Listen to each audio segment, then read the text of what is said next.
Leslie, how are you? I'm fine. How about yourself? Good. Are you feeling better?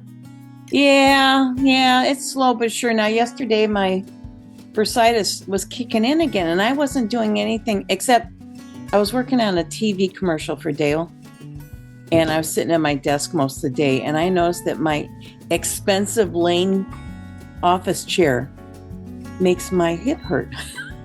Oh, that's not good. No, I think it's rolling around and turning, and I don't know. Plus, Do you get shots? Do you get shots for your bursitis?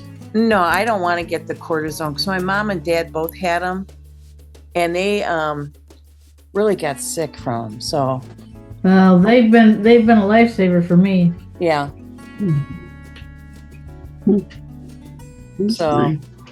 So how much trunk space do you have in your car? look at that evil little laugh of hers. I know. That would be some fun trip, I'll say that. It would be. That's what Dale and I said too. I might be up in your neck of the woods when I head out east, so you never know. Well, Give us a yell out. And I'm leaving after your last workshop too. So what's the problem then? It's those golf clubs. Oh, I see. well, if you're up here, we had such a good time going out to dinner with you last time. It was fun, wasn't it? Yeah. And so much to talk about now. Ooh, baby. Like what? No. About wet on wet versus dry on dry watercolor. Exactly. Dry brushing and using the toothbrush. Of course. Always How the are you, toothbrush. Judith? I'm good. Thank you. Whoops, hang on. I keep losing my picture. Okay, I'm back. Thank you. Yeah. Janet? And now we just have to wait for who? Well, Terry's here. Lucy? I'm here. Lucy. Oh, hi, Janet. Hi, Janet. Hello, how are you feeling? Much better. Thank goodness. Janet, where do you live? I live in Long Grove and I live in St. Petersburg. Long Grove is in the Chicago area? Yeah, it's halfway between downtown Chicago and the Wisconsin border. Are you going to be there in the fall, or are you going to be out west? I won't be out west. Well, wherever your other place is. I won't be. She's almost in your backyard, Elsie. Oh, you're in Florida. Right. Oh, Longwood, Florida. No, St. Petersburg. In Petersburg, Florida. We should get together. Yeah, Elsie wants to buy you dinner. Just saying. And take me golfing. Take you golfing, There you exactly. go. 3 golf lessons with each dinner. No, let Elsie paint or golf, and Janet, you can do plein air painting on the golf course. Oh, now you got an idea. Yeah, you can record Elsie's swings. Morning, Lucy. Hello. So who wants to show me their painting? Not me. Mine was just. I worked on other I was ready to give up. old ones Oh, come on. that I didn't finish. I worked on those. Oh, yeah, I did too. I'll show you mine. This is, I got it off centered or something a little. That doesn't make any difference because the clouds can take Wow. any formation. That's Wait. pretty good. Good. Wait, have I got it in there? Almost. That's good. A Your, little more to your left. Yeah. Scooch over. Look at you. your Yeah, sky there could be we a little bit impressive. dark. Your sky could be a little bit dark. I'll lift it up. It's hard to get it in there. And then you can also make No. it a little bit darker underneath here. Yeah, Darken the tints to make it go back. yeah, the clouds were a challenge your way. They always are. Yes. Good. Yeah. Oh, so on the and- MacBook, there's a setting at the top. If on the top bar, if you click the camera icon, it'll stop following you around, Oh, is by that the what? way. Wait, tell me Yeah. again. So if on the top, there's a green camera icon. Do you see that? Yeah. Okay, click on it, and then if it says center stage, and the center stage is the problem. So you want to like undo the center stage thing. You see Huh, that? wait, I'm looking at the camera, but no. So there's squares. Oh, the camera. Yeah. It's like Oh. I think I did Um, it. It says view, right? Okay, now, oh, so now it's flipped, which is weird. That's weird. well, we're seeing Yeah. like a corkboard with notes on it. Okay, I will Nice. play around with that. Thank you. All I right. didn't know that was there. Yeah, it is a setting though. No, thank Mine is doing you. the same thing. And Lucy, do you have anything to show me from last week that, Yeah, I do. I did Oh, most that's of it. beautiful. Nice. oh, that turned out nice. Wow. Very Nice. nice. nice. That's good. I feel You like guys. because there's nothing really in the foreground, I just got really like bored and like impatient. But the Yeah. clouds turned out well, I think. I kept the foreground simple because I wanted all your emphasis to be up on the clouds. So Yeah, that that's makes why it sense. was like that. I could have put a farmhouse out here or whatever the case may be, or A golf course. Yeah, golf course. a golf course. But yeah, that turned out nice. Judith, what, do you have anything? Yeah, I have one. Oh, nice. Oh, that turned out Oh, nice yeah. too. Good. Thank you. Yeah, I really liked. Whoops, there I go with the lighting. There we- I again. know. You need Oh, to the get clouds are some things- nice. Need to get. Yeah, some thank you. things I really out like there. the task. I've been wanting to do clouds for a while. I don't know how I can get the lighting to stop playing with me. Tilt it towards me, the top. No, Well, see, that's not catching it either. How about if your left hand tilted towards the camera? So you're angling it. Okay, move That's it this is left and move it Her right, towards. her right hand. Oh, is it right? right. Left. Yeah, move the That's- right. that's Okay. better. Well, Yeah. that's about as good as we're going to get. Okay. So, There oh, it look, is. it just wanted Not to focus. I have no idea why. Right. Okay. Yeah. So I've been wanting to learn clouds, and I appreciate you including this. So, Well, clouds are difficult to do because you're trying to keep everything soft, whoops. and you got to try to keep contrast, but not too much between here and there. The only time you have a lot of contrast is when you have storm clouds come in, and you've got a real dark sky, and you have light clouds, depending where the sun's coming from, and then you have stormy clouds coming in from someplace. So it's just a matter of what your reference is telling you, and how to keep it. And still, it's going to remain soft in 99% of the cases. So there are no hard edges on clouds because it's kind of hard to figure because they weigh tons up there, but yet they float. Who figured that out? But it's amazing. So I'll need a note from your husband, Janet, why you don't have it done. And I'll need a note from you, Elsie.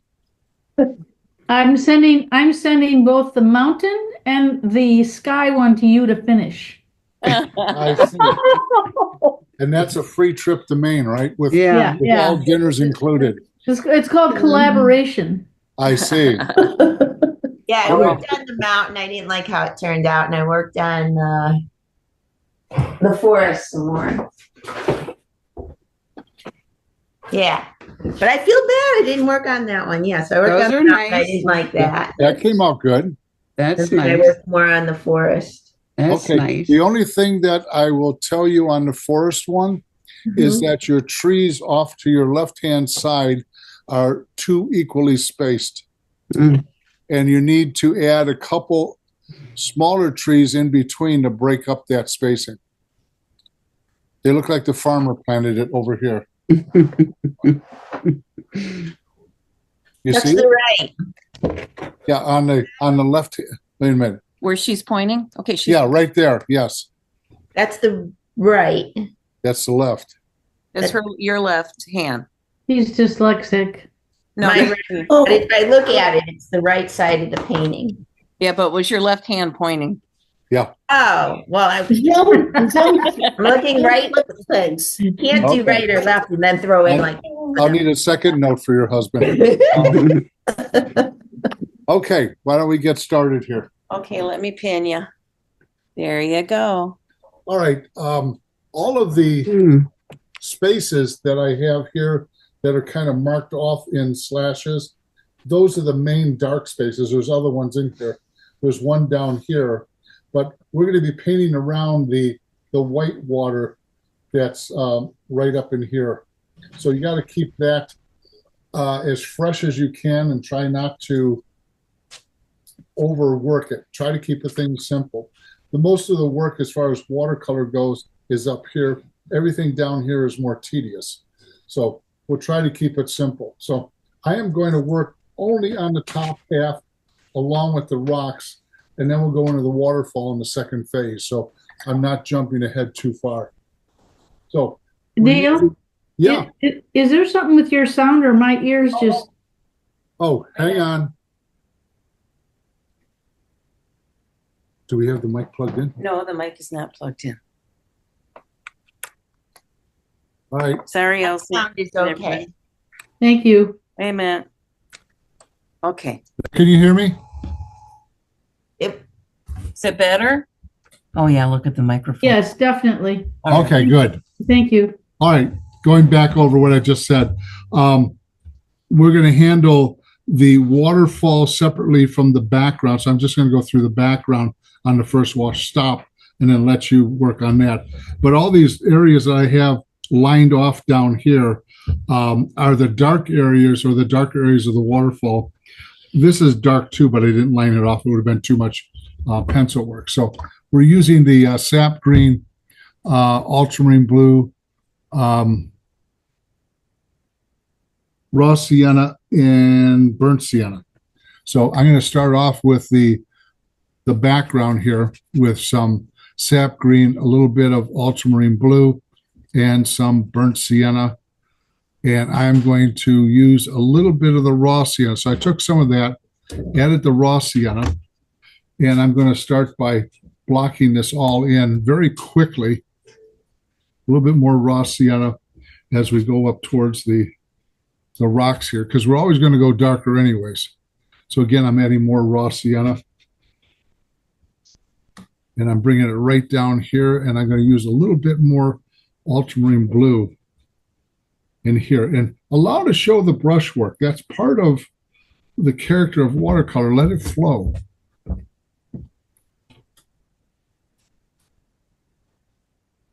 So I'm using very, very quick brush strokes. I'm not overworking it. I don't worry about that twig that's sticking up there.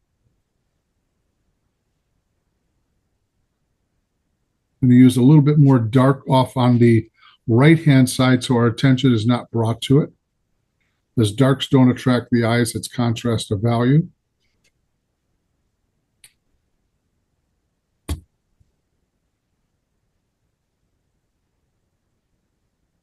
And I'm going to use a little bit of dark off over here. So we have a variety of things going on over here right off the bat. Now, while this sets in just a little bit, I'm going to take the burnt sienna with the green in it and a little bit more raw sienna. And I'm going to start with the rocks. I'm just going to wash them in.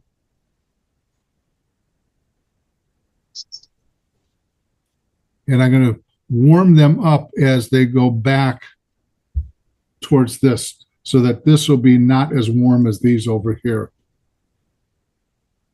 I'm going to take a little bit of the green here, and I'm going to incorporate it into the rock so it's not isolated. And I'm trying to keep the edges kind of rough on the bottom of the rocks for the time being, as water being splashed up against it.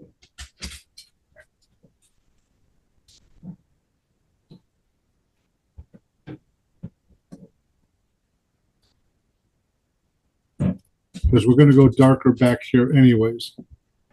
And then this rock is underplayed.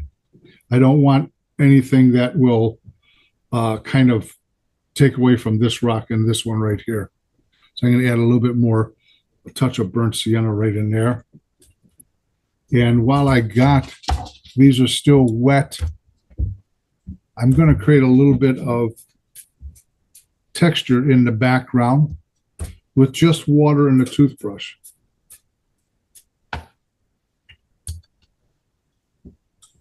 Now, I am going to add a little bit of dark right underneath here.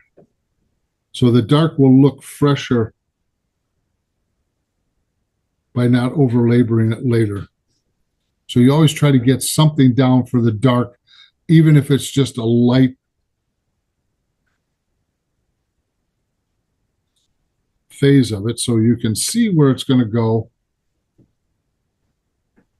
And I'm doing it while it's wet for the fact that it will blend in just like that. Very simple. Don't overthink it. So you go ahead and start with the green and the raw sienna and a little bit of ultramarine blue. It's going to be darker over here, and it's going to be warmer and lighter up in here, which will help draw the eye back.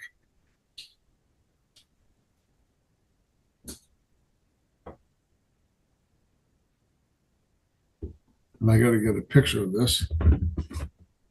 Would you review the colors again, please, Dan?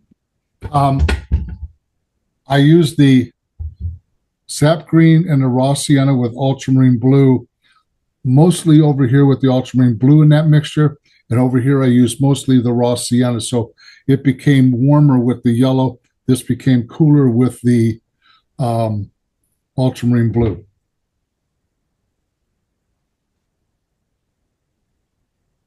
What were the colors for the rocks? The color of the rocks are burnt sienna and raw sienna. And I've got a little bit of the green going in, allowing it to just sort of penetrate into it. This one went in a little bit more than I had anticipated. So what I'm going to do is I'm going to take just a damp brush and kind of lift it up so I don't lose the edge. So I want the rocks to have some of the same colors muted or in different temperatures in the rocks so that the rocks don't separate from the background.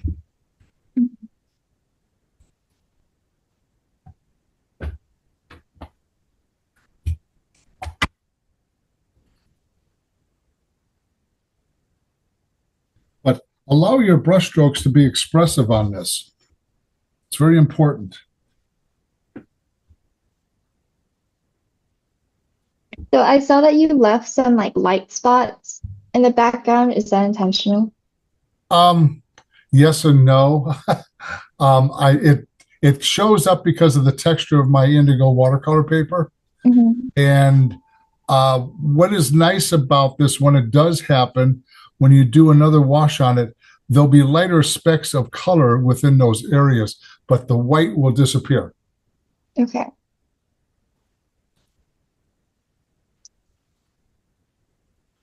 I think one of the biggest beauties of watercolor is allowing it to do what it wants to do on the paper and not try to run around and control it. Elsie.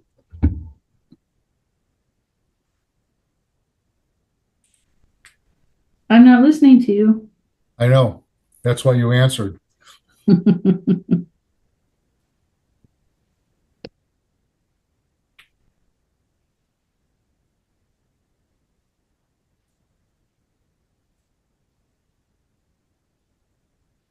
This was part of a creek that had a lot of rapids in the Upper Peninsula of Michigan.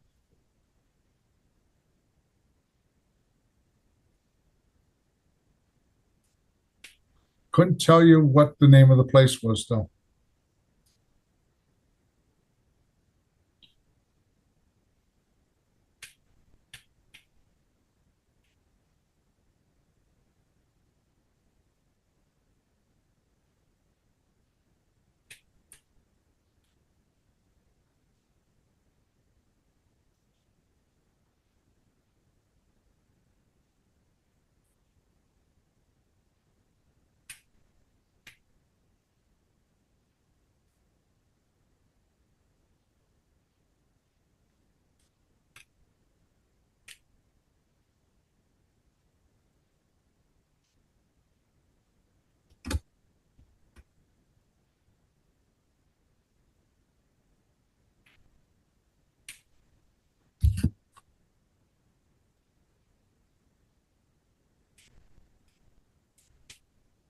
So Dale, I have a question about mine. Yes.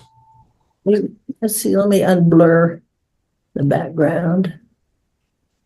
Okie dokie.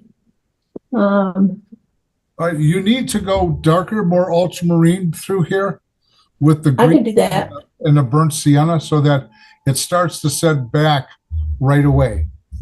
Right. Reason why I'm Okay. saying, reason why I'm saying get that dark established is that you won't have to overwork it as Yeah. you go through it. So Okay, Cameron. if this is kind of dry up in here right now, spritz Yeah. a little bit of water with your toothbrush and then add this in, and it will kind of Okay. kind of blend with the rest of it, because even Okay. it made a nice pattern in here. Thank you. Mhm.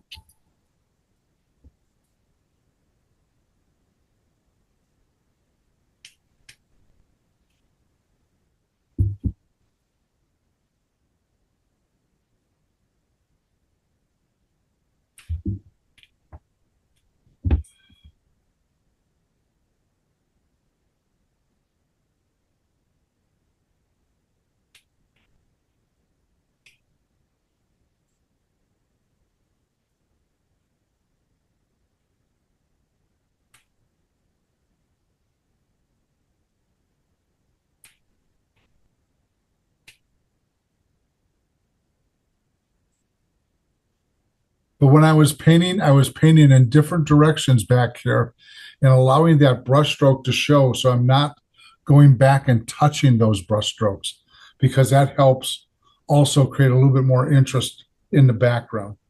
So don't play with it.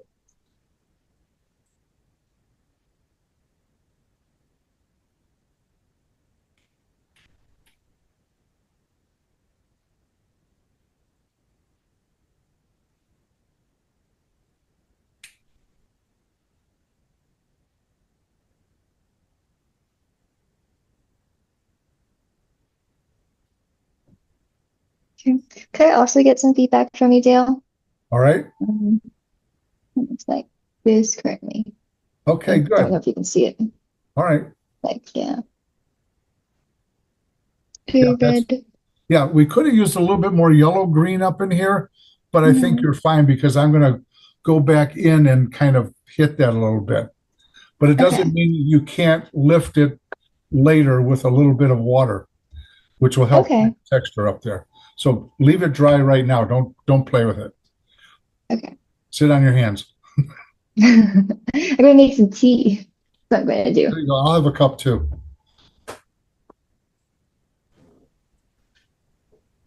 Dale, just so you know, I'm still using up my old crummy Arches paper, so it's not gonna always be but I did order some of your paper, Okay, but that's it. that's better. Yeah, good.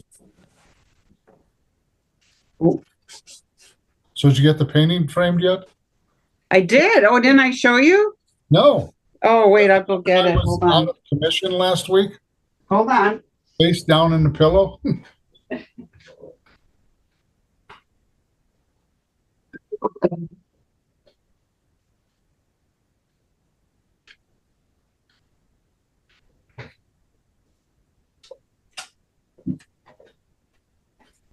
There you go. There you go. Doesn't it look good? There we go. That's good. Yeah, it's center Ah. stage. Yeah, I love it. Thank you again. Oh, you're welcome. Terry won the drawing from my 5-year anniversary. It's center stage in the dining room. Oh, good. Don't get any gravy on it. No, we never eat there. No, Oh, like most families don't usually. I know. It's in the kitchen. Well, we have open concept, so, but we eat at the counter usually. Well, we have an island we eat at. That's where we eat at the island. So is it foggy there? No, it's beautiful. Oh, we have so much lake fog. Holy cow. Cooler by Lake Michigan. Yeah, Okay, I have a question. yeah. Give me some hints on I look like I don't have any painterly brush strokes. Well, when I didn't wet this back here, remember? I just started painting from over here to over there. And every time I put something down, I let it blend into itself. I didn't try to touch it, move it, or anything except for some water I sprayed on it.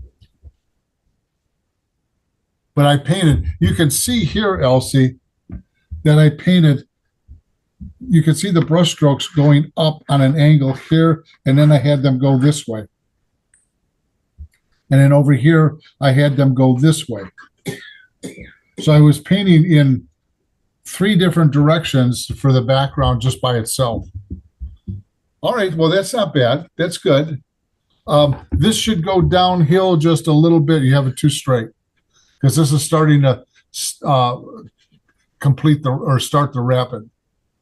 So you can bring that dark down a little bit.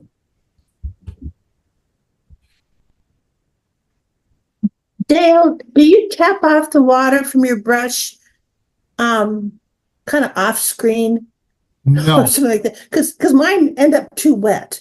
And I you seem to, didn't tap off my brush once this time. If you notice, I don't rinse my brush a lot in the water between mixing colors. I'll take another color and add to it and mix that up and then move it. So if you're looking at my palette here, I've got colors Yeah. mixed up. Then I'll drag it over here if I need it. But I don't rinse the brush out unless I'm changing to another color completely. What that does is it helps unify the painting a little bit more. But I very seldom rinse the brush out within a handling of a certain area.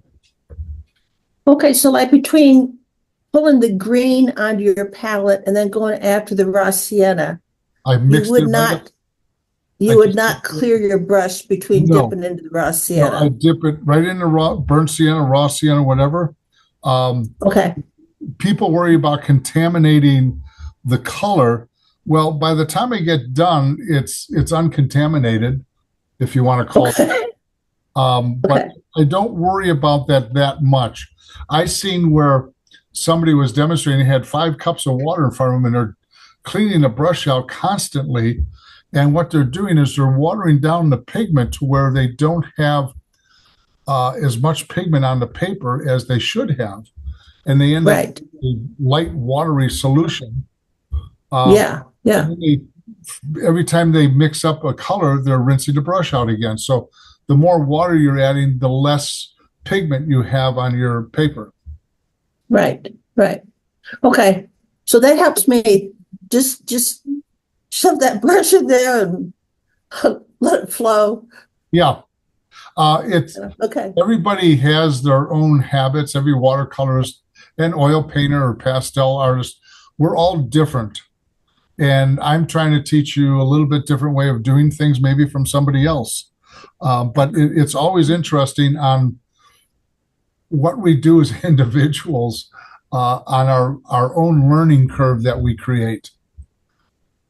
Because we have a learning curve when we're being taught by the instructor, and then you go and you start working and you take another instructor and they have a different learning curve, which is fine. That's a good thing because you can pick up and leave what you like and what you don't like. right. Okay, thank you. That helps because mine, everything's always too wet, and then I lose the distinct, Yeah, yeah. I did not dry the brush off this or pat the brush off in a paper towel this time. I will probably for the rapids in here. Right.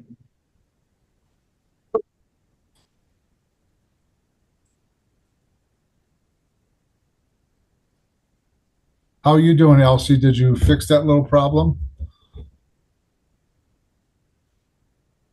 It's not the look I wanted. Sorta.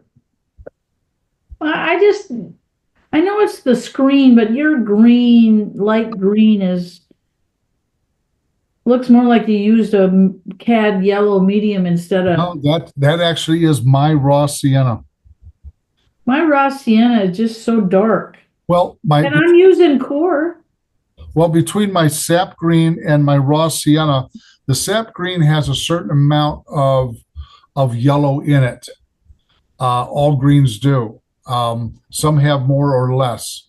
And then when you add the raw sienna, it ends up looking like this. And I was very, very heavy on the raw sienna here. But I used a little bit more water with the pigment here than I did right there that shows more raw sienna. And I used, you can see this raw sienna has very little green in it. So, like I said, if the color is off a little bit, I'm not concerned about it. But it's first is value, and then intensity, and then temperature. So I wanted this a little bit warmer here, a little bit cooler here, so your eye doesn't go flying out of the paper, because our eye is attracted to warm colors first. How you doing, Janet? All right, now leave it alone, because we're going to get darker as we go through this. So don't worry about it. Okay. We'll worry about defining the upper part later, and it's going to have less definition than a photograph, because I don't want that background coming forward. Now, we're going to take the same brush, my Chinese brush here, and I'm going to begin painting with some of the sap green and what I already put down here. And I'm going to add a little bit of the blue to it that I have up over here. And we have a reasonable proximity of color right here for some of the rapids. And it gets a little bit bluer down here. So I'm going to take a little bit more water, and I'm going to begin by, I'm going to tap the brush off here though. And I'm going to begin by painting right here and then up in here. I'm going to be very careful about the white water that I'm seeing up in here. There's a lot of little rocks up in here. I'm ignoring that. So I'm going to come over here and grab a little bit more of the blue, and I'm going to drag it right down through here. So I'm going to begin painting by the direction of the flow of the water. So it's going this way. So I'm going to grab a little bit of blue here and a little bit of the raw sienna.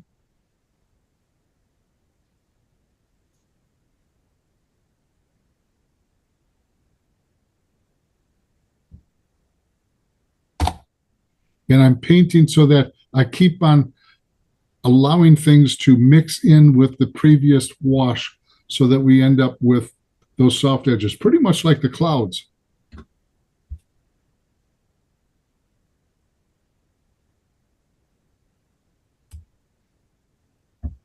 And I'm going to take a little bit more blue here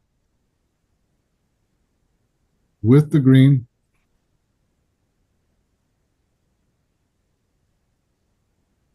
A little bit of the yellow. And I'm going to be painting again through here like so. Now, if I feel that there's too much separation going on, toothbrush with the water in it will help combine this. And now I'm going to go into the falls here. And I have a little bit more blue in that in some areas.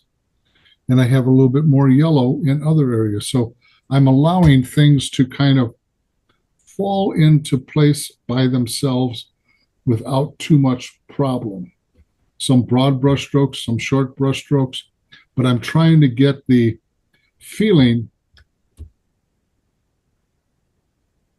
of the falls.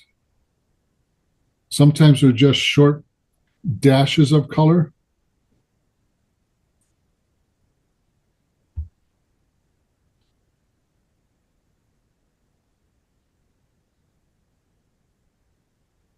I'm going to be drying off the brush a little bit more in this.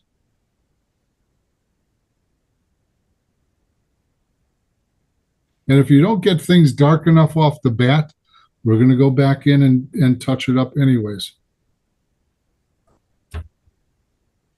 Now, as we come down into this area here, I'm going to clean the palette because we're changing colors quite a bit here. I'm going to take a lot of the blue and a little bit of the yellow and some of the green. So we get kind of a bluish green like this color right here.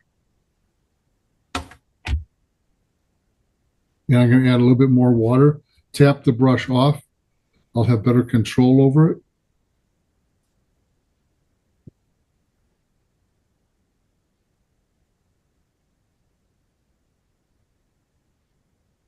Add a little bit more blue to that and just a touch of the green.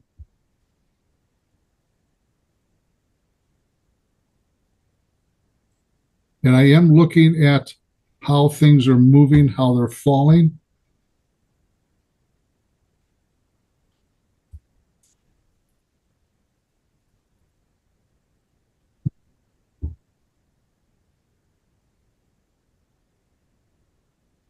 Small dots and dashes of color here and there.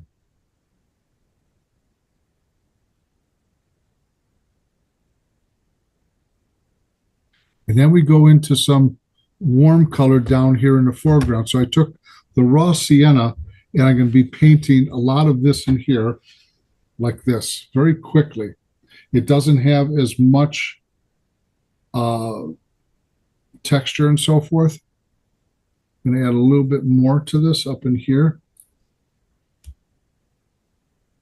And then I'm going to take a lot of water in the brush and smooth the water out down here so it doesn't grab too much attention, and start adding in some of the other movements of the water.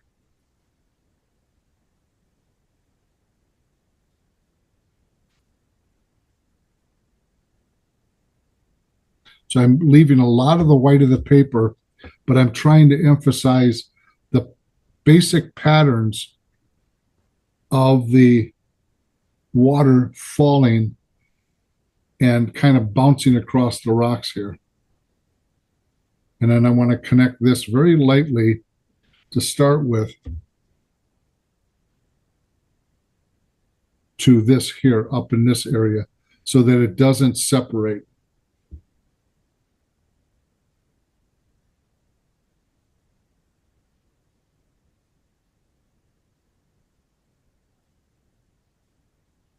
It's really just following the movement to begin with, and then you finalize it and refine it as we go through this.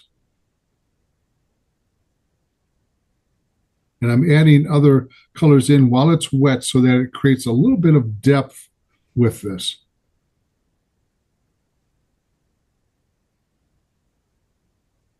And if it doesn't come out exactly like the waterfall or the rapids, long as you have this basic movement, because mine is not going to be exactly like what you're seeing in the photograph.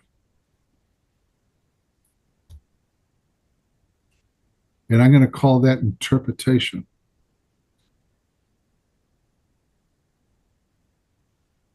And then down here, I'm keeping it very simple, more confined to more of a blanket color in here.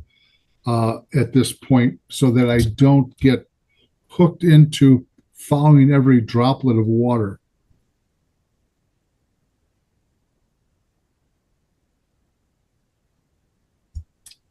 Now I'm going to take my 1-inch brush here and I'm going to remove just a little bit of color here and here. And then I'm going to kind of take just a damp brush and soften it as it comes down. I'm going to tone this down just a little bit. This needs to be toned down just a little bit. Since it's already dry, I'm just basically tinting the area because I can't have it this white that far back. It will come forward. Okay, and that's where you leave it right like this. But I used We're only using 4 colors, so I used a lot of the green and the ultramarine blue up here with touches of the warm. I used a lot of blue and green right down here. Then I started with the warmth down here, and I brought it down, toned it down, and went from brighter yellow to a kind of a yellow and with some blue infiltrating, and then to a blue-green again. So you've got to try to keep these things moving and get them holding together in pattern and in flowing so that nothing becomes too separated. And then still maintaining the white of the paper for the frothy part, if you want to call it that, so that you can go in and manipulate around that later to get where you want to go. So let me prop it up here.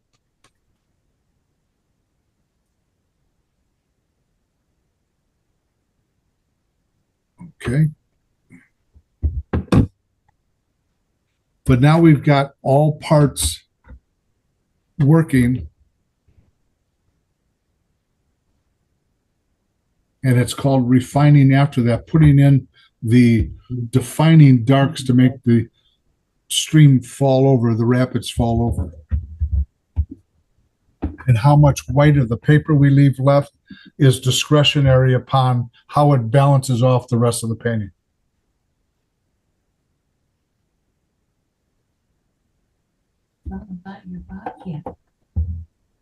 I saw a bobcat coming down our driveway at 6:30 this morning.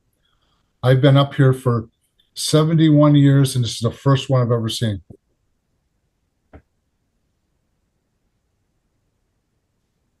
A smaller one. I think it was probably a female.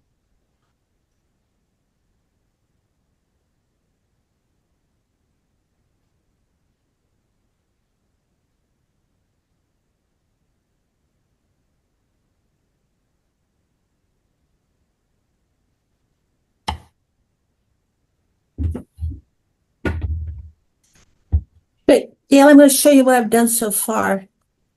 Yeah. So I was trying to paint along with you. All right, Oops, I gotta unblur it. Hang on. unblur me. Yeah.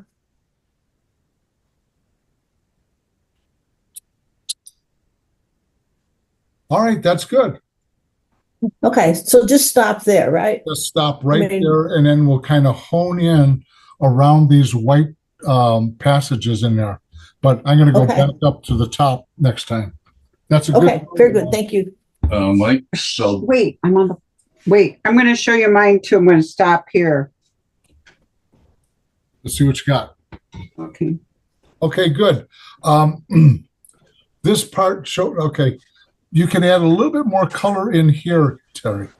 Okay, that's what I was trying to do. I didn't want to overdo It's it. a more blue, a slight bit of green, Okay, just a minor touch of the raw sienna. okay. That's what I'm going to do.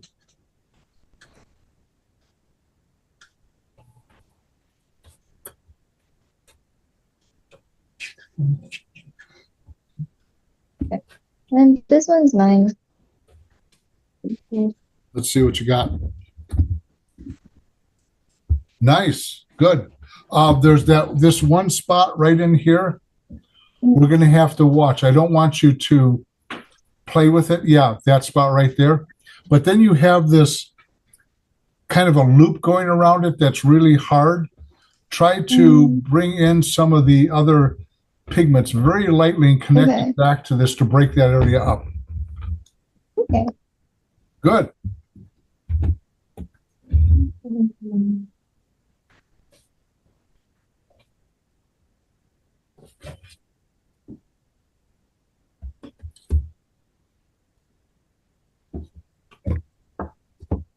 Whoop.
Janet, you're in the June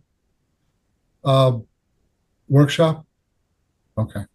You're going to be doing this one again because it's good practice.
Just keep on painting in the direction of the way the water is flowing.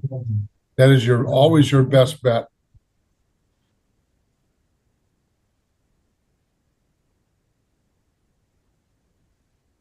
Next week we're doing chipmunks in a tree.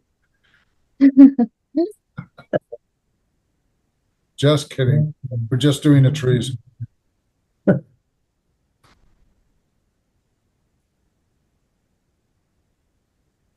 Dale, have you listed another palette and chisel session? In the next, after next week, I am off for, I think, 2 weeks. Uh-huh. Because I have the workshop up at Dillman's, Yes. and I'm preparing for that. And then I start again another 5 weeks after that. That's great. That's great. But Will it be these images again or a new set? Oh, it's always a new set. Always a new set. Okay. Yeah, occasionally I repeat, but it's usually far in between. Okay. Because there's certain Very things good. I want you to learn. It's, I think, next Wednesday, if I'm not wrong, is the Facebook Live at 6:30 Central Standard Time. Okay. I have not figured out how to log on to Facebook Live. Well, you'll So- have to talk to my boss. Yeah. She knows a lot more than I do. I just paint. Right. She's the brains, I'm the brush. Well, just keep them together, you know? Well, I know.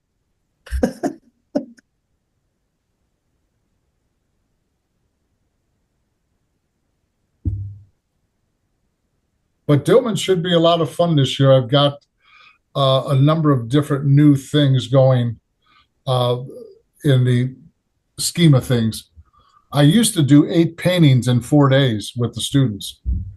And, when they crawl out of class at the end of the day, on the 3rd day, I decided I better shorten it a little bit. But the first day I'm lecturing and demonstrating in the morning. And then in the afternoon, we do the first paint along. And then on Tuesday, we do 2 paint alongs. And on Wednesday and Thursday, we have an all-day painting. So you have an all-day painting on Wednesday and an all-day painting on Thursday. And then you can Yes. go golfing, Elsie, after that. Yeah. I did your Northwoods one last September, October. Yes. And to tell the truth, the only painting I completed was that last day. On the all-day. Yeah. Yeah. So That's I why mean- instead of doing 8 paintings, I went to 6 last year, and this year, or the year before, last year, and then I'm going to 5 because I'm looking at wanting to see people finish a little bit more, experience just as much. yeah. And Yeah. in the fall, I'm having you understand working with gouache with the watercolor and also infusing pastel with it in different facets. So it's a little bit different than what I've done previously, but it still has all the same information. We're Yeah. That's good. still painting in watercolor, but we're adding some other elements to it for different effects and get a little bit different depth on things. Yeah. Why don't you come up and I possibly could have completed more if I had gone back to the studio after dinner, yeah, but that was me 20 years ago. That's not me now. So it's just, the younger people really had to do it because they Well, would do that. I have seen a number of students finish up paintings afterwards in Yeah. the evening, and some of them came in at 6 o'clock in the morning last year, and I get there like at 8:30, and they're finishing up the paintings from the day before, and they're all gung ho. So it all depends on the nature of the individual. Yeah, an energy level. I got there 5 minutes before the class started, maybe. Well, Janet got there 5 minutes after class started a couple times. Okay, don't be too brutal, Dale. I'm All just right. not with it I'm today. not going to be brutal. You need to have this more completed down here. You've got spots, but you need to connect them. And take a look at this shape right here, how big it is. It comes all the way around through here. So you want to try to connect this with all of that.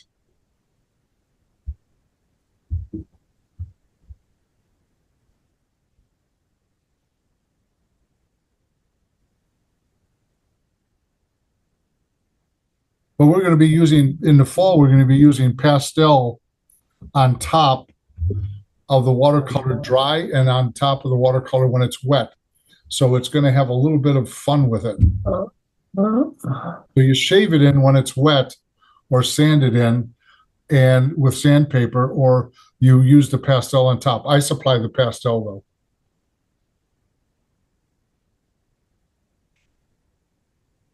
That should be fun. A little bit different.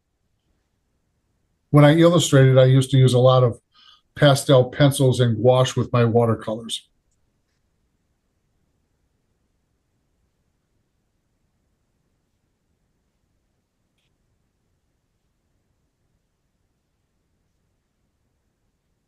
The more you know, the better off you are. When were you in the workshop, Judith? How long ago? Last fall. That's what I thought. Yeah. I sat next to Bob. Okay, yeah.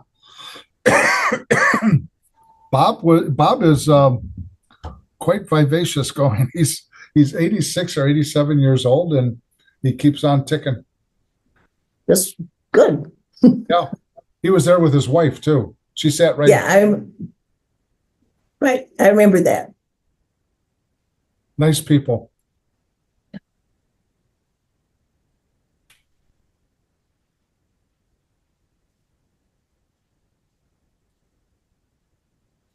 How you doing, Janet? Don't shake your head no, just all right, you're getting there. That's good. Don't wipe that look off your face and smile. Come on. There we go. You're fine. You're there.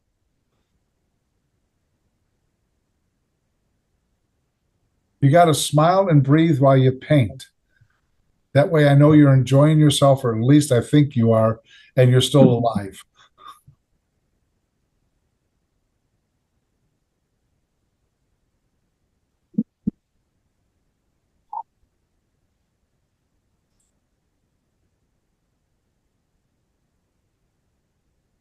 And we've got the fall foliage coming out this week like crazy.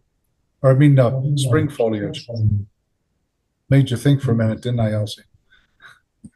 Yeah, you better hold that back because I'm not coming till October. We were supposed to get rain last night, but that didn't happen.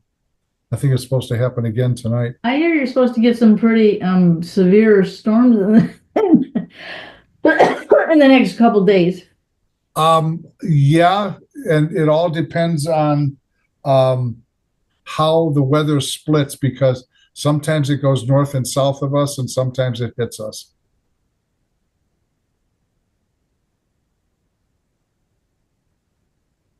How did you come out, Elsie, on your painting? Would have to ask. Well, that's my job. I'm just not getting the dry brush stuff very well today. All right. Well, I'm using the brush on its side. I'm not painting on the tip. I mean, what you have down there is fine, but try using the side of the big round brush, and you'll get hopefully a better effect. I will try. But don't do it now. Do it in the next step or the 2 steps from now. Okay, we ready to start again? Are you with us, Lucy, Terry? Yep. Yeah, I just made some breakfast. What are we having? So. I'm good. All right. We're going to go back up in the top half only. And we want to try to establish the light and dark pattern up there a little bit more. And definition around and with the rocks. So there's going to be some spattering up there. There's going to be a lot more dry brushing to create a little bit of texture. I'm staying still with the Chinese brush. I've only used the 1-inch ox hair to kind of soften and lift at this point. In reality, you should be able to do most of the painting with 1 or 2 brushes. Dale, if you didn't have that Chinese brush, what would you use? I would use my number 12 round that I've had since 1975, which makes it about 10 years old. Okay. Yeah, I've had the other brush. I actually, Like this? how's that again? Like this one? Yeah, kind of. Okay. This one, I like the Chinese brushes because of the way they splay out and they put the watercolor down in various patterns, where that brush you have does something similar, but not quite to the extent that this one does. And I still have, I haven't even used these. I should, shame on me, but I haven't used any of these. This one I'm anxious to try. It's nice and big. But it's something I really want to use in the near future. Dale, you can't be too anxious. You've had those for like 2 years now. A year and a half, young lady. Okay, we're going to go back into the background here, and I'm going to take the sap green and some burnt sienna, ultramarine, and then some burnt sienna. So the color I just mixed up looks very dark and black here, but if I add water to it, you'll be able to see the color better. So if I warm that up a slight bit, you can never see a color when it's in that form of what the true color is because it's so dark. So if you're wondering, take a little bit of water to part of it and see what it looks like. Okay. I am going to take a little bit more burnt sienna and mix it up in here. There we go. And I'm going to take and dry the brush off, and I'm going to be very careful in painting around the rock. I need a little bit more ultramarine blue here. And I'm painting in different directions to show what I put down previously and cover up what I put down previously. And I'm being very casual around the rock because I don't want the rock to disappear, but I don't want a super defined edge. Now I'm going to take a little bit of the raw sienna here and move up on top where we're receiving a little bit more light. I'm slowing my process down.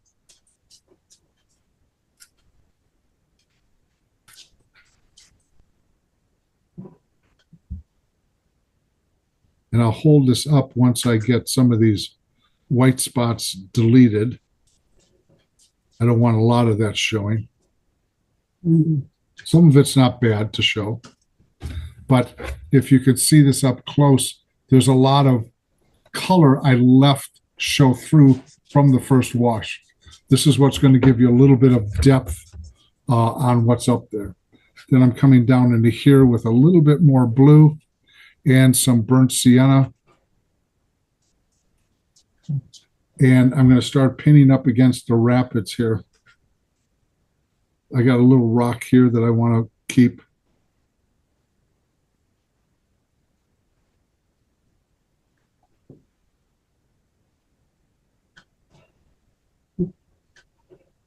And I'm not making this a hard line in here for the fact that those hard lines or hard edges are going to detract from the painting itself. So I'm trying to keep it very simple and keep it on the softer. So when you have kind of what I call a serrated edge, that will portray some softness to it.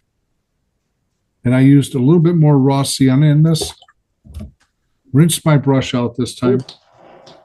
And I'm going to add more raw sienna to that again. And then go back and grab some of the dark paint here to define some of the edges around the rocks. Bring it up into the wet area I just painted.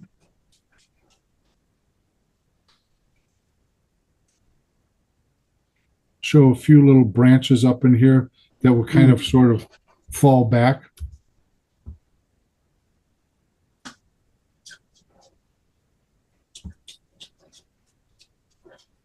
And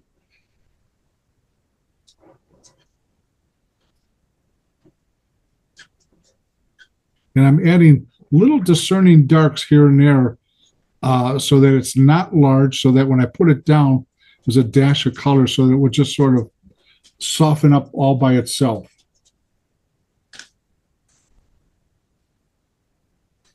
And this is somewhat dry. I'm going to take the brush here and put in a few branches I know will soften up, but it will help support the background. It's not in the photograph, so I'm not worried about it.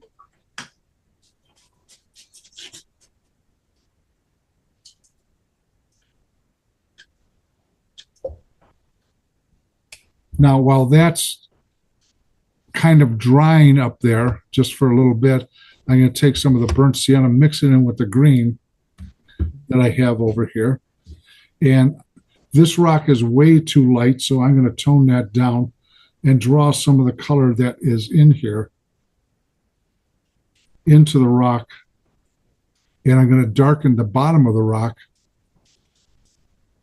because it's wet. And that, when something is wet, it gets glossy and it's always darker.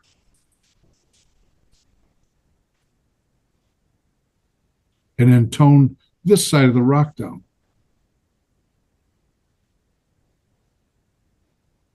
Then what I'm going to do is I'm going to take the toothbrush with some burnt sienna on it, and I'm going to spritz that in here just a little bit to create, and we'll also show you texture on later on. And I want to, while this is still wet, I'm going to also create some of the twigs I put in down here.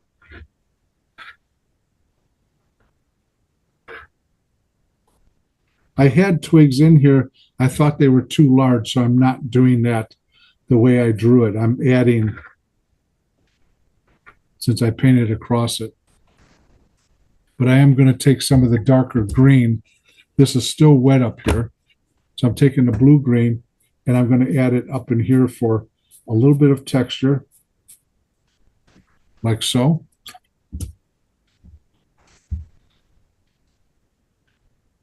And then I will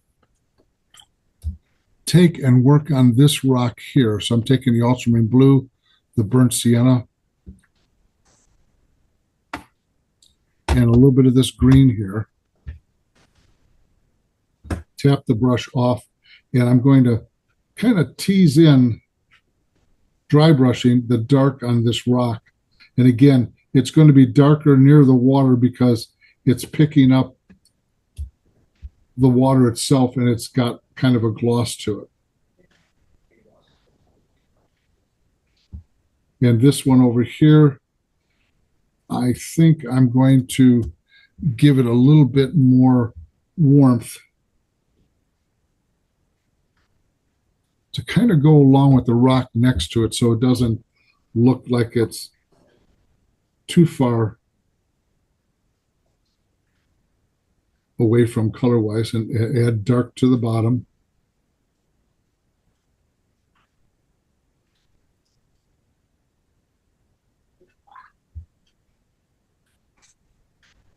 And add a few more darks over here.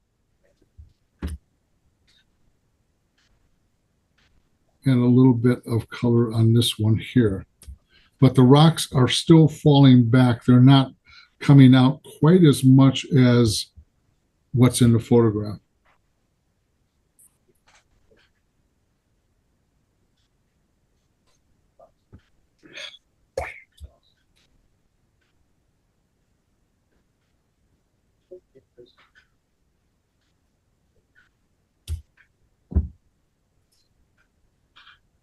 Okay. Mhm. I think I still need a little bit more darkness.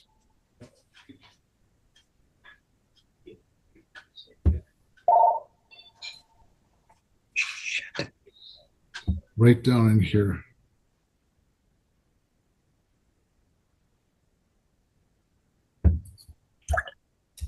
And what I'm going to do while I'm right up against this is I'm going to take a little bit of the ultramarine blue and the sap green.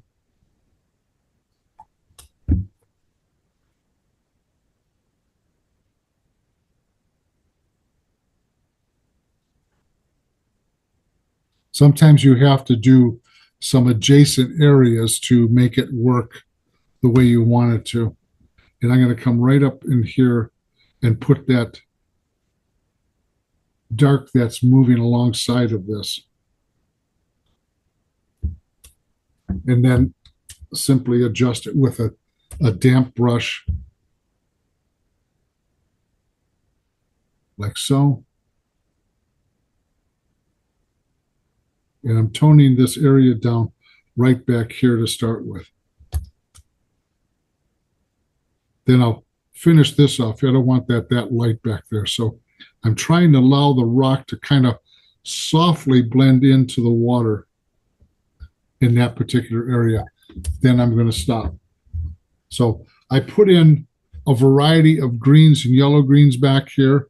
The thing about these white spots up in here, I'm going to take a little bit of burnt sienna and I'm going to kind of tone them down while we still have a little bit of wetness done there, which will bring out a little bit of warmth here and there.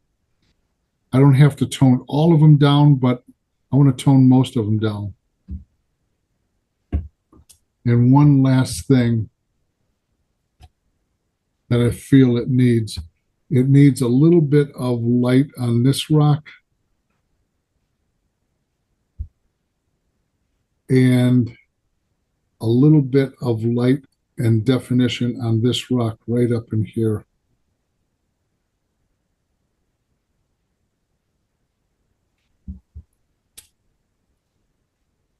Along with pulling out, this could be for later on too, but I would pull out a little bit more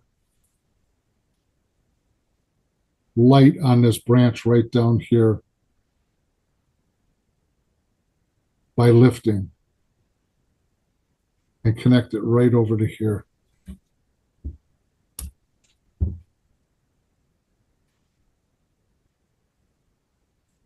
And put some branches coming down to the water.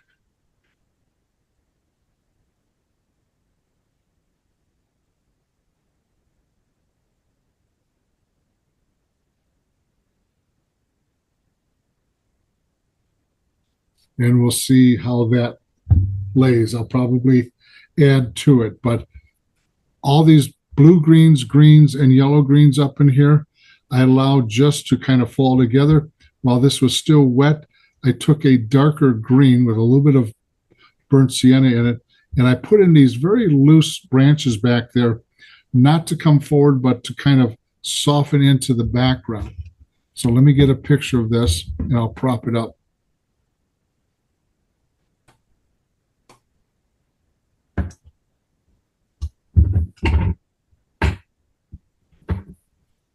Because now most of the work is going to be done into the waterfall. The background is probably pretty much done.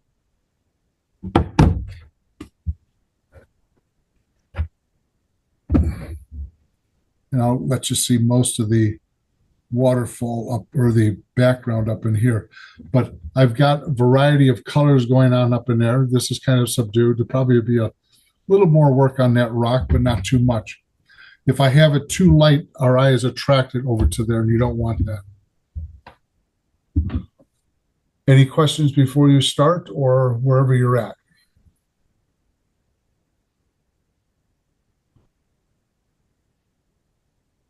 In fact, I think I'll probably get some new water, so let me prop it up on this.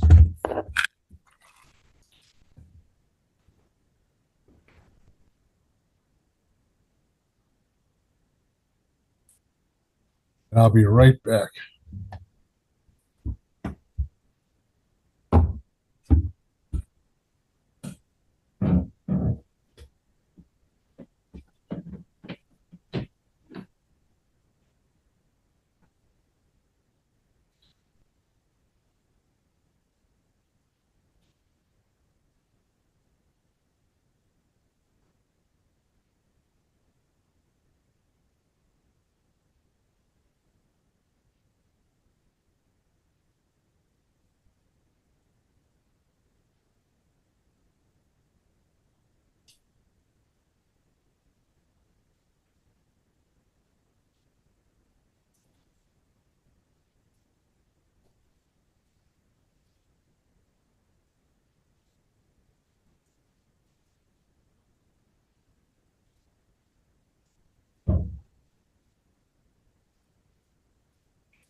More paper towels.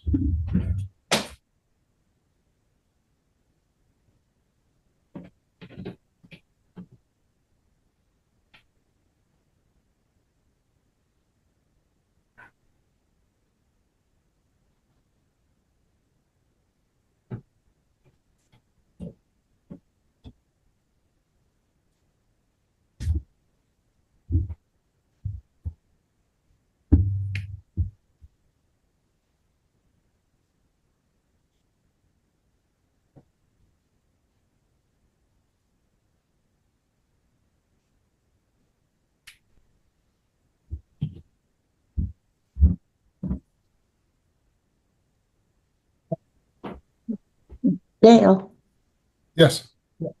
what did you use to scrape out the horizontal trunks? Yes, right Fingernail. there. What did you use? My fingernail. Your finger. Okay. I'm getting too complicated. Yeah. I'll just get on it.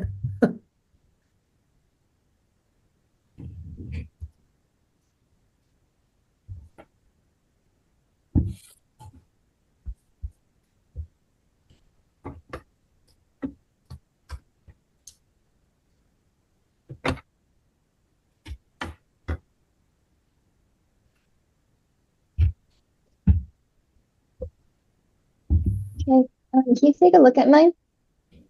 Pardon? Yeah, Oh, can you take a look at mine? go ahead. This.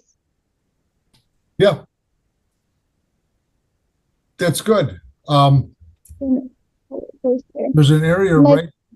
Right down in here, Lucy, could go a little bit darker. Okay. Or Yeah. maybe the best thing would be to take and spray a little bit of water with the toothbrush up in here, just clear water, and pull up some light in this area. Okay. Yeah. You need a little bit more value, variety in the background, but not, if it goes too light, you're fine because you can always do a quick wash across it later on.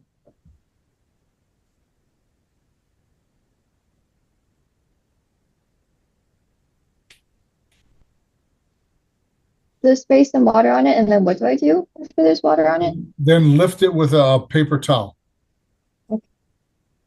There's been many times where I've gone over the whole background very quickly and deliberately to adjust the value, which happens occasionally.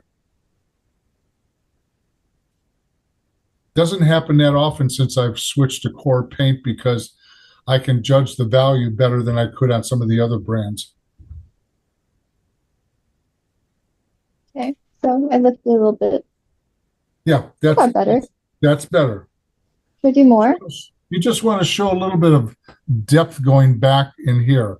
It doesn't have to be the same as mine, but just a little bit of depth. I never judge a painting by, or your painting by what I've done. I've judged it by your own frame of reference of what you have.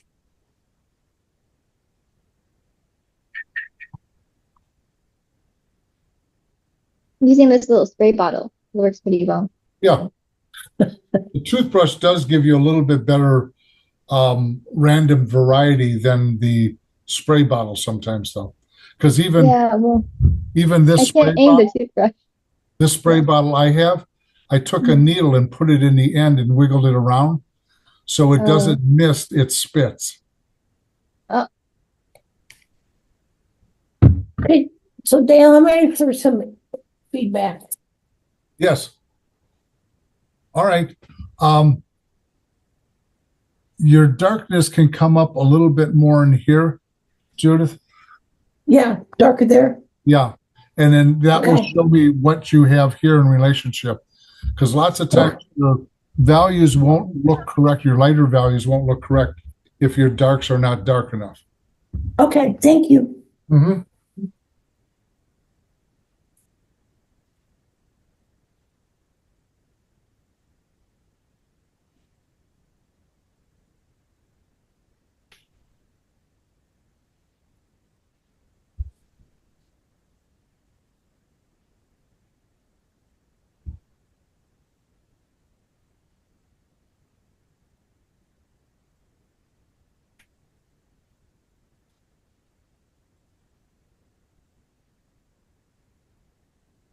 Elsie? What do you have? I did better in the first class I took with you than I'm doing now. Well, actually, I you're can't not, get that, huh? you're not that bad. You're not that far off. You need a little bit of light showing up in this area up in here. So, Yeah, I can't get that color. well, I'm not worried about the color. I'm worried about the value. So How do I do that? spritz a little bit of water on it with your toothbrush and lift it with a paper towel. All right. I can do that. I know you can.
Excuse me.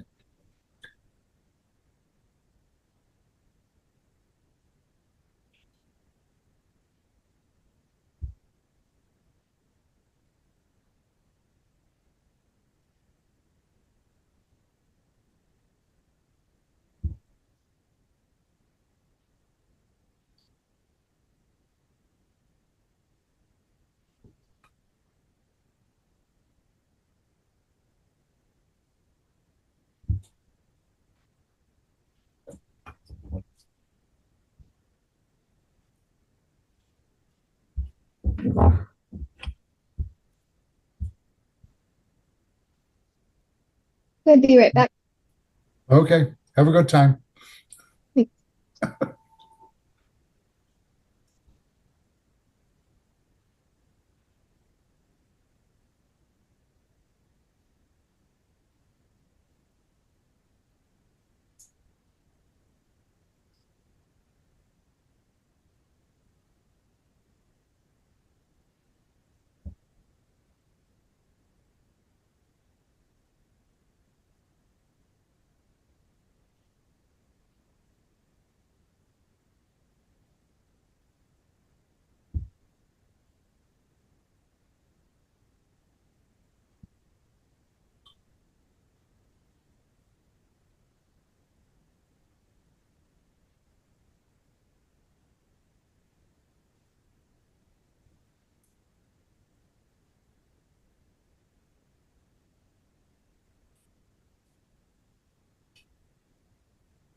Anybody have any questions at all? Nope, I'm good. Okay.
think the best thing to do is for me to call her before it starts, because she's not gonna remember. Just tell her. Yeah. I'll give her a call ahead of time. Okay.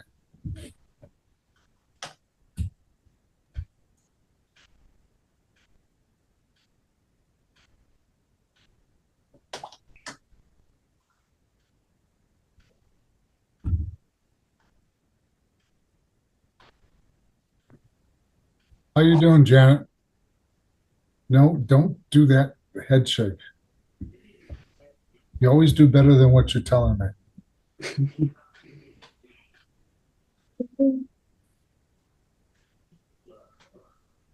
That's coming along fine. What you need to do is to spritz a little bit of water on the background, pull it up with a paper towel, and you'll have some texture, like what I'm showing up in here.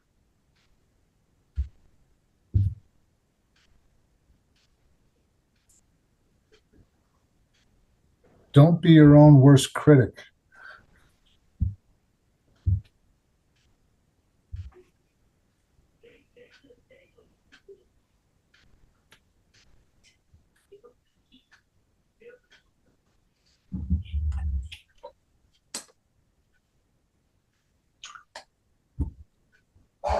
I ended up getting the landscape painting book, the Carlson one. Yes. Yeah, it's really good. I feel like it's so dense. So I like read a couple of pages at a time. Yeah.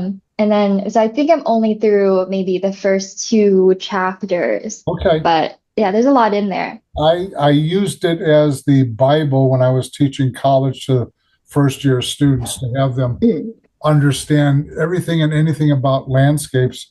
Even though he was an oil painter,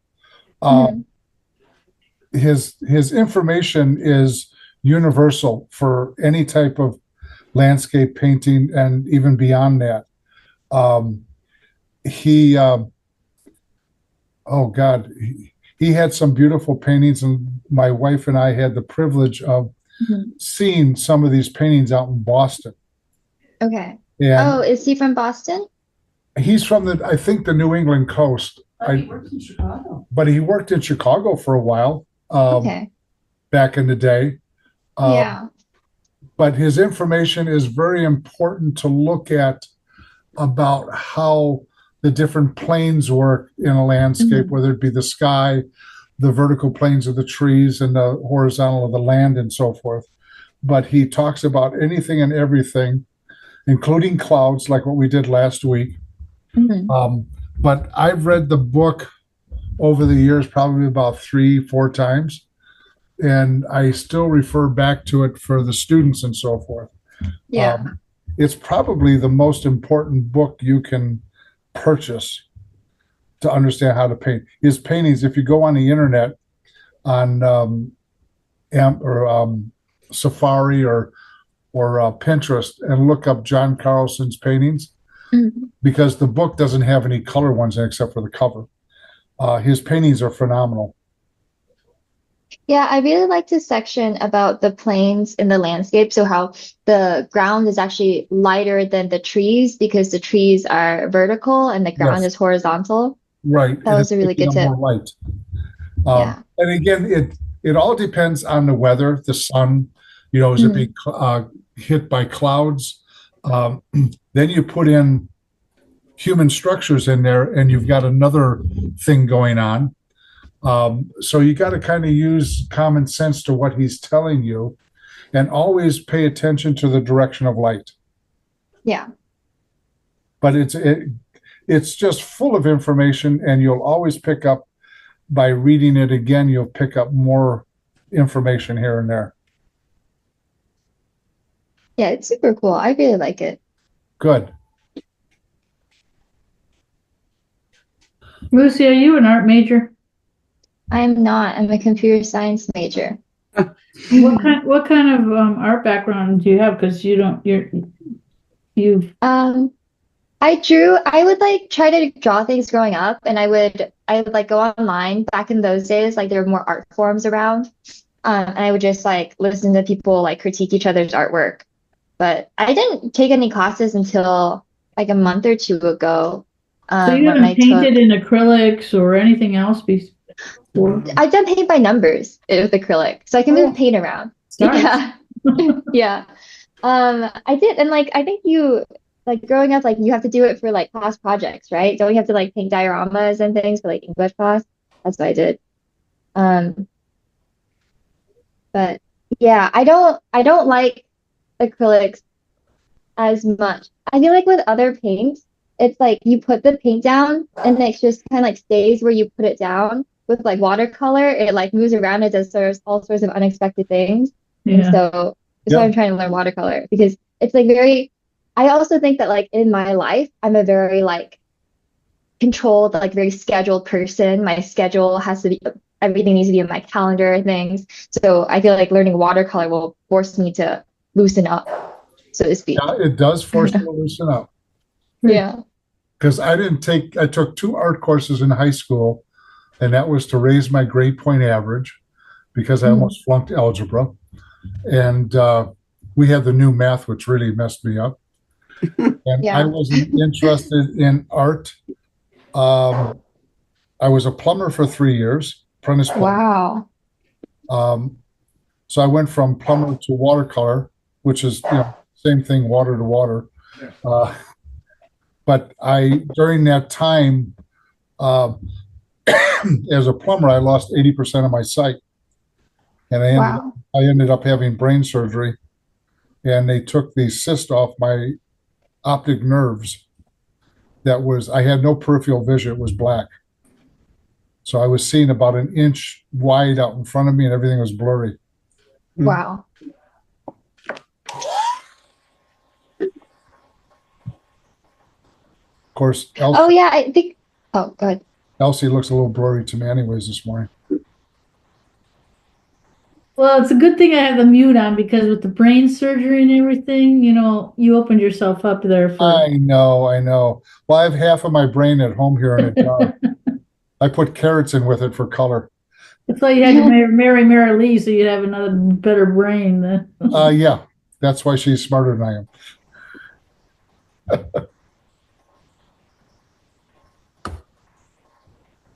I was reading on your website or somewhere that you think it like you say it like affects how you like paint. So how do you think it affects how you paint?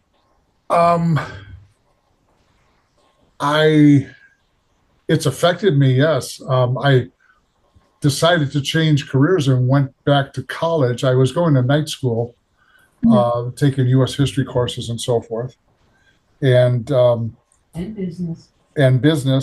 and I ended up changing directions and went to the American Academy of Art back in the day when it was really good. Now it went out of business this last year here. The new owner kind of ran it downhill, and it changed everything that I'm doing. I mean, and I would have met my wife, which is the best part. But yeah, it was life changing, and the way I see things is different, I suppose. I look at everything. I'm the type of person to pull over on the highway when the sun is setting just to watch it, and other people are saying the sun is in my eyes, this sort of thing. But yeah, I'm always looking around at different textures and different colors. And I had a friend up here that I've been teaching with for 40 some years, Bob Krajewski. He came up in 94. His paintings were always on the grayer side, and he always told me my colors were too intense. Until I took him for a walk through the woods at 6 o'clock in the morning with a cup of coffee. And we went about a mile back into the woods on the other side of the county road. And he says, "Now I see what you're seeing." And his painting changed after that. He's a wonderful painter. But everything in life affects you in different ways. And I fell in love with the landscape because that's what probably kept me sane after I had lost most of my sight, is my mental wanderings through the woods. Otherwise, I would have been more crazy than I am now. So are the woods like more vibrant, you think? I think so, yeah, in some cases. And I use my watercolor a little bit more heavily than some other watercolors. So we all paint differently, thank God. Otherwise, if we were all the same, it would be boring. Terry, how are you doing? Wait. Oh, there I am. There I'm you go. good. I'm, I'm just putzing now. All right, stop putzing and pull out some of these branches in here with your wet brush. Okay, I'll do that. And Janet, can I see where you're at, please?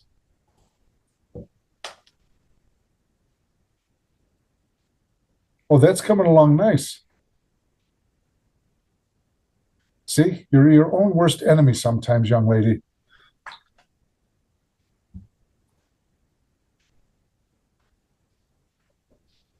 Yeah, because I had to learn how to walk again, how to climb stairs. My depth perception was way off. I couldn't drive for quite a while. I have no sense of smell. They cut that going in. So everything is fresh air. You won't get that same opinion from Mary Lee, but everything fresh air to me. Go ahead, Elsie, say it. Left you an opening. No, that was, I was gonna say that must really affect your taste buds too. Not It being able to doesn't. smell. I found out why when I had sinus surgery in 2012. You have Taste buds in the back of your throat. you have taste or no smell. Oh. You have smell sensors at the back of your throat. We did a taste test that the doctor told us to do with chocolate ice cream and vanilla ice cream, and Mary threw a third one in there that had caramel, was Yeah, it? it was Caramel. And I deciphered all three fine. But I have no problem gaining weight. So if I didn't have a sense of taste, I wouldn't be eating as much. I'm gonna leave that one alone. Thanks. I appreciate that. All right, let's get started again. Okay. Let's get those waterfalls connected. And I'm starting on the upper part of the waterfall. And again, using the same brush. I haven't used anything else except the toothbrush here and there. And we're going to make this, this is the darkest part of the falls up here. And I want to make sure that, excuse me, I want to make sure that we get this flowing right. The colorations up here, there's a spot right up in here that is like emerald green, which I'm not going to do. But it's a reflection from up above here, which I don't worry about that at this particular point. But we're going to make this flow together here. So I'm going to start off with the green, and I'm going to take the blue here. So we have a little bit of a bluish green thing going on. And then I'm going to take a little bit of the yellow with a little bit of this green here. So I'm mixing different puddles. And I'm going to tap the brush off because I do want to control this to a certain extent. I'm going to start away from the rocks and move in both directions, towards the rocks and away from the rocks. So I'm changing from kind of a mid-dark to a little bit darker. I'm going to go a little bit more yellow up near the rocks, only to reflect some of the rocks. And then kind of be careful about some of the white area up there. Then I'm going to grab a little bit more green, and I'm going to put it right in here, dry brushing. So I'm handling not the whole thing, I'm handling smaller parts and pieces of this. Then I'm going to go down and I'm going to make this a little bit darker down here. And I'm going to add a few dark movements up in here that into the wet area that will kind of dissipate. And I'm going to be very careful on painting in a downward angle motion here at this point. And I'm going to take the raw sienna with the green here, a little bit of the blue. like so, and kind of sneak up on this up in here. I want to delete some of the real lights up in here. And I do want to keep some of them, but not all of them.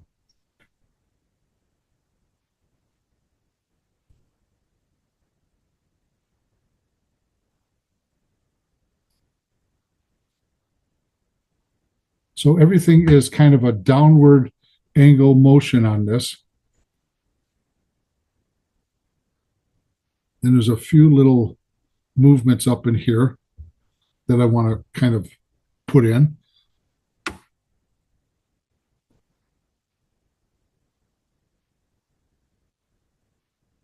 So my brush is semi-dry, but not real dry. Like so. And I'm going to take a little bit of the ultramarine blue here, and I'm going to spritz it real close in here, like so. And that will diffuse into the watercolor that we already have. Then I'm going to take some of this raw sienna here with a little bit of this mixed in, and I'm going to bring it into this area here, and it will start to warm it up just a slight bit. But our darkest part of the waterfall is right back in here, which I'm going to have to kind of compensate for that. I don't want it just to be the only dark spot. But I'm going to bring a little bit of warmth in here so that we're seeing this kind of going in. And then I'm going to be very careful. I'm going to start covering some of the white with some warmer color with the raw sienna.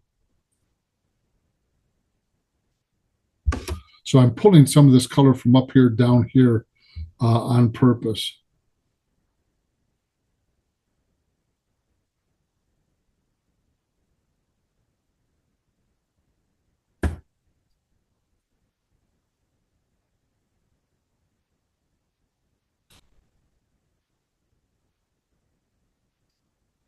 Now I'm going to take a little bit more ultramarine blue here with a little bit of the green that I have here with the yellow in it.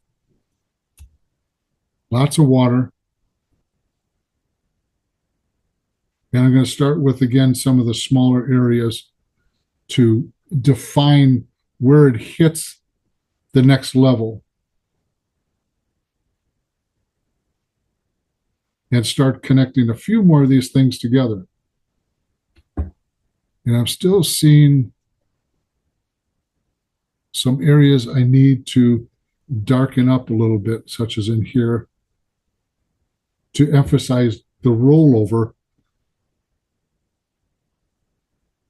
of the water, to make it eventually just go over. It's almost like the core part of a shadow.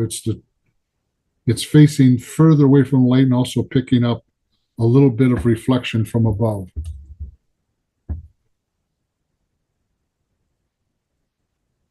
Now back to the bluish green. And again, teasing in things subtly.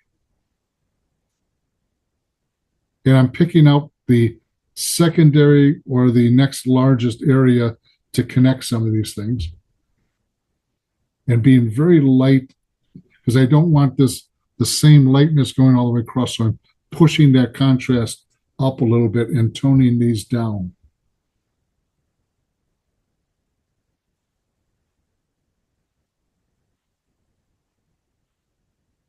And as a painter, I'm bringing some of these colors down here that doesn't exist in the photo, but I still need to do that for the unity of the painting.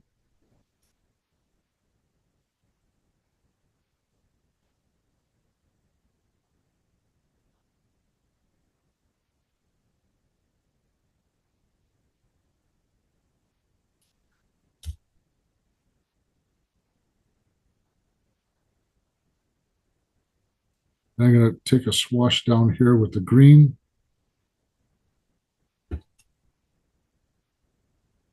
This is where you're mixing up a little bit more various color values and temperatures for minor little definitions of what's happening.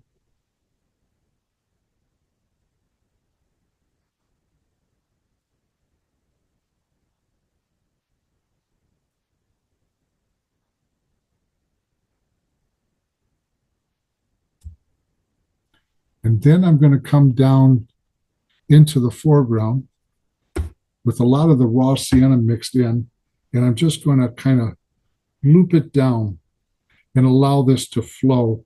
So I'm just creating a different movement. Going to pick up a little bit of that bluish green.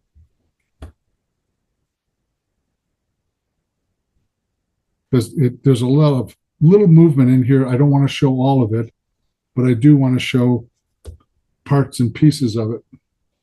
And darken this corner here. We don't need that to be too light.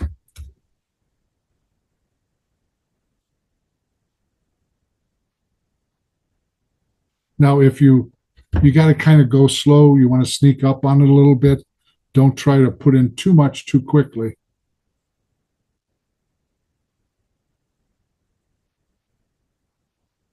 I'm going to bring a little bit of this up into the rock here. Then I'm going to use the toothbrush with a little bit of this grayed down blue and create a little bit of splashing here and there with the water.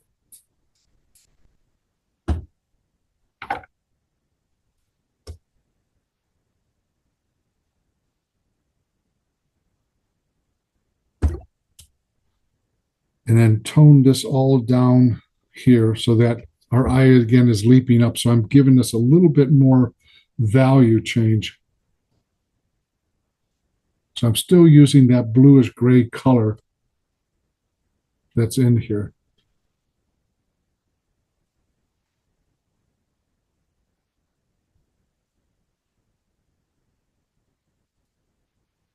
Then I'm going to go back in and add a few more darks up towards the back of the waterfall here that has got a few more movements to it back here.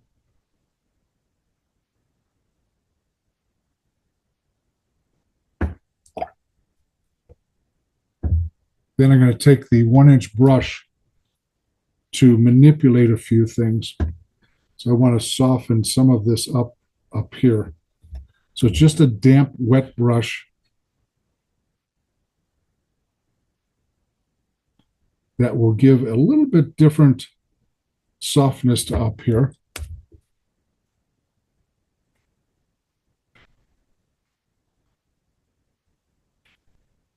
I don't want some of these stark lights sticking out too much, so I'm going along and softening them just a slight bit.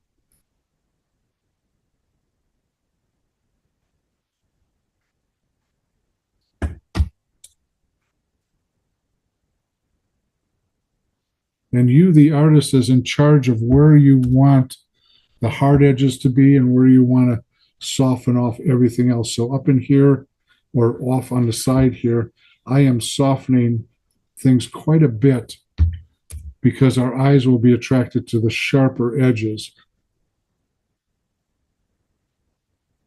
I still want to add a little bit more in here with the yellow-green. There we go. And just a touch of the burnt sienna.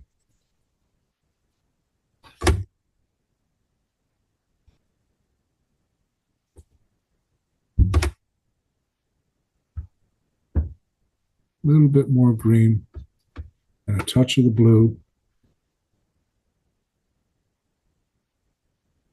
And this whole area here will be toned in, and then I'm trying to connect it to the rest of the painting there. Now, I'm going to leave this dry just a little bit, and I'm going to work in a different place.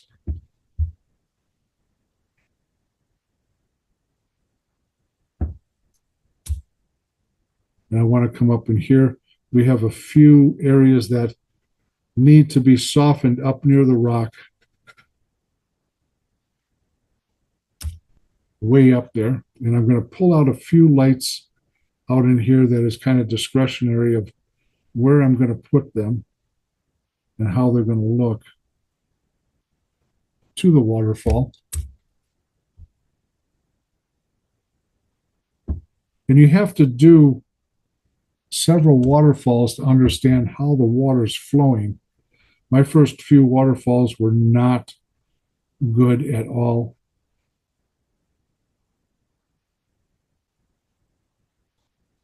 So softening some of these things up, and then also taking the time to soften a little bit of the bottom of the rocks.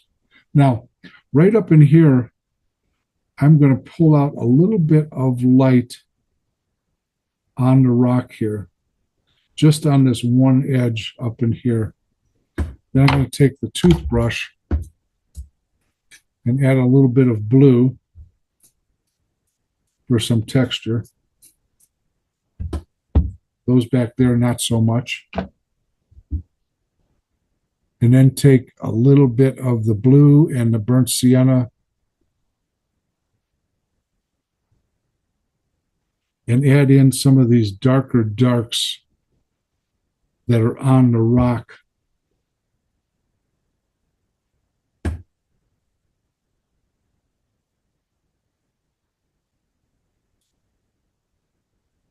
Like so.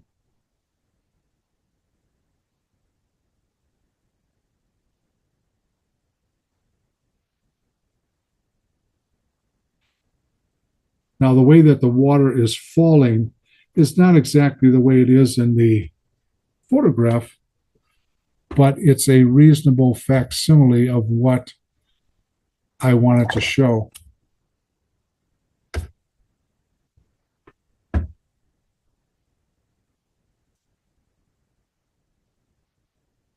And right now I'm just putting in a few larger movements in here.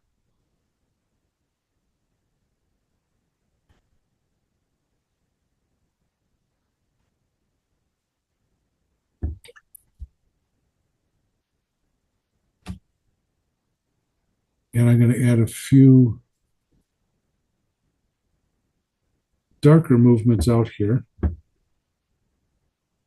So it's grayed down burnt sienna, burnt sienna, raw sienna, with a little bit of green in. I added blue to get this kind of toned down look to it. And then again, the racing rapids here a little bit more. So I have big sweeps up in here. And then again, another movement coming down so that your eye will jump over that dark a little bit easier.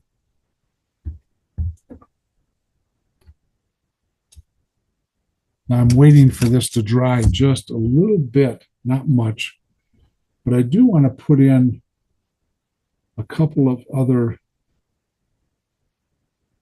light movements up in here and a couple of dark accents, negative painting up in here. So we're painting around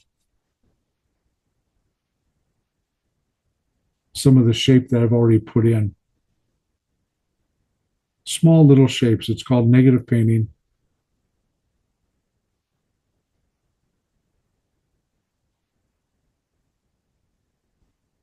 And then kind of soften it out so that it's not, when it dries, it won't be too noticeable or sticking out too much.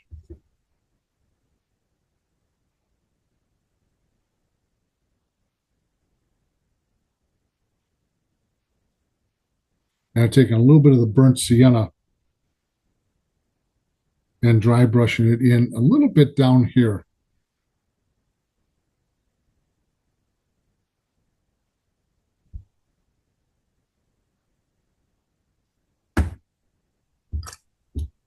Now, let me see if this is dry enough. I'm going to use the hair dryer just for a second. Then I'll show you what to do. You can finish it off.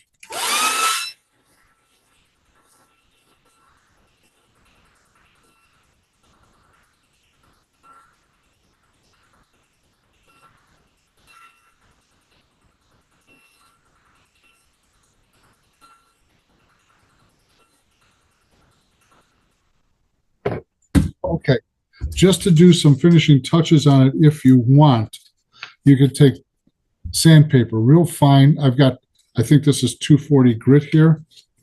And I'm going to take just a little bit of this and allow it to get those splashes coming back up on the waterfall. You do this as a very last thing, because if you do it anywhere before this and you paint over it, it's going to go darker because you're breaking the fibers of the paper, the watercolor paper. And I'm just lightly going across some of this. And you have to be careful how much you're doing to it so that you don't over scratch the paper. Because then you end up with some trouble. But it has to be totally dry.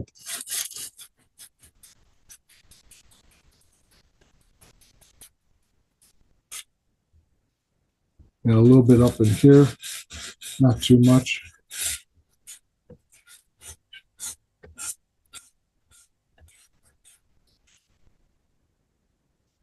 I'm being very selective about this, by the way. You can use white gouache and spritz it on there with a toothbrush. In this case, I'm refraining from doing that, and I want to show you a little bit why, but I want to show a little bit of softness on this. This is still a little wet in here, but I'm going to tempt fate.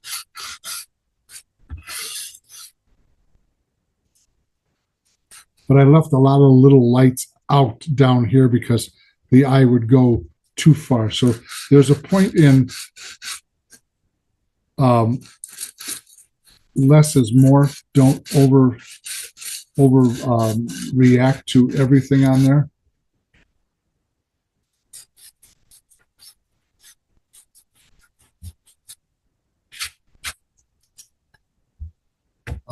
I'll show you when I take off the tape. I did, earlier this spring, I was playing with the waterfall, deciding what I wanted to do. Even before I decided to do it with you folks, how and what I wanted to do with color-wise. And you'll see the difference of how I handled it earlier in a half-hour study as opposed to what this is. And the color variations are a little bit different. Don't do that. I just ripped up a little bit of the paper there.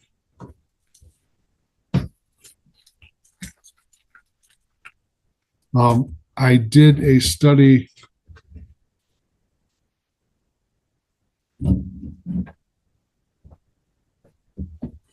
like this here, and you can see the difference. I've added much more color in here than I did here. And the background handled a little bit differently. So it's just a matter of how much I can pull out a few more lights up in here if I wish, but at this particular time, I'm liking the way it falls back, and I would have to look at it for a little bit.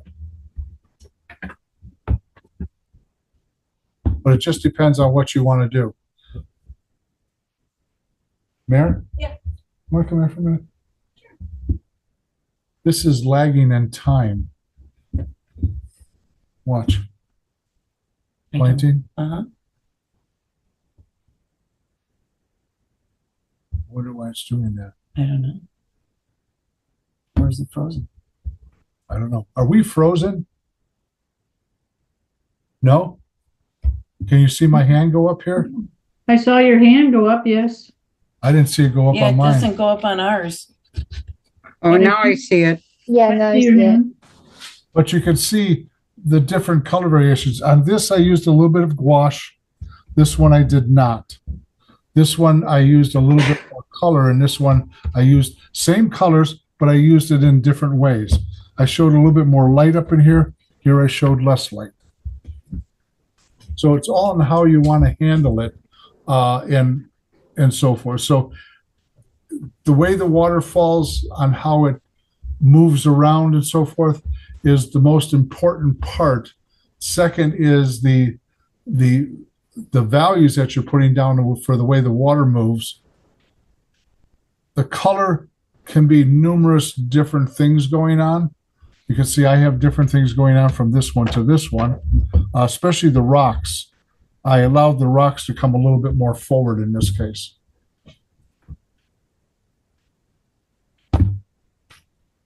So you always want to kind of play with things once in a while, and you can decide by doing a rough on what colors you want to do, how you want to handle the values, and see how it comes out.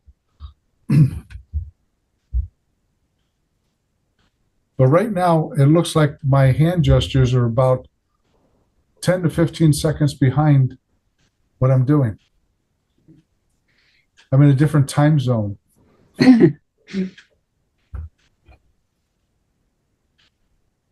So we have any questions at all?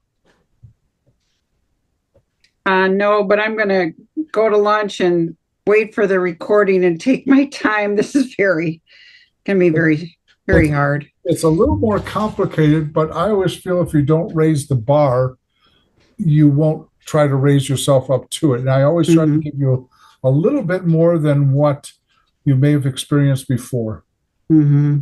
Could you put the picture up, the finished picture up closer so I can take a picture, please? Yeah. Oh, yeah. And Judith, I'm going to call you a half hour before Facebook Live starts and walk you through how to do it. Oh, thank you. You bet. So, It's only an extra quarter. yeah. Yeah, because if I tell you now, you're not going to,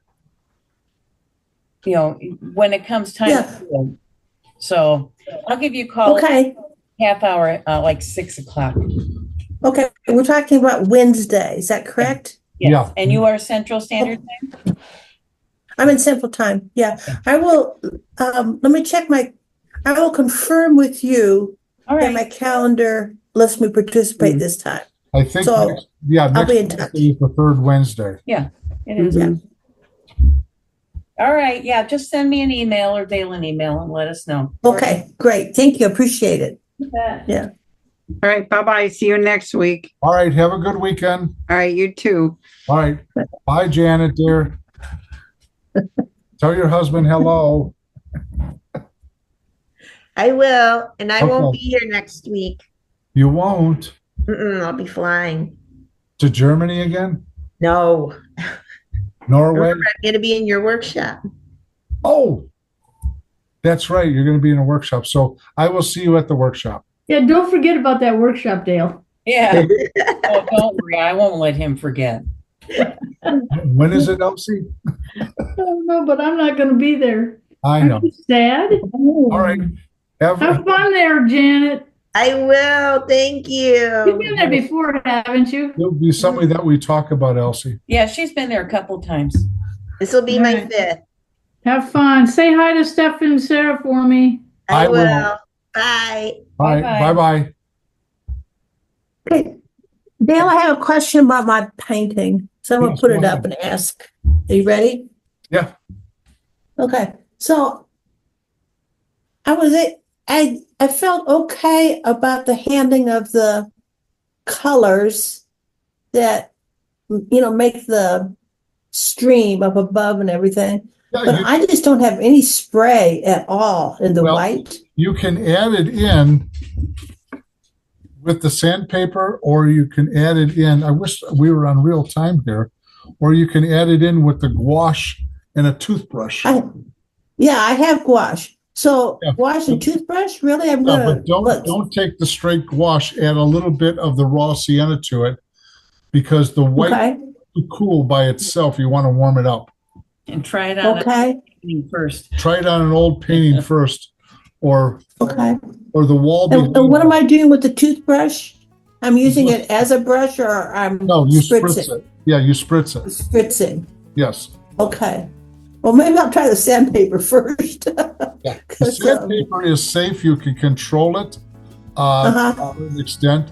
And I didn't do as much splashing on this as I would have, but I feel that I got the movement and the flow of things going the way that it should be.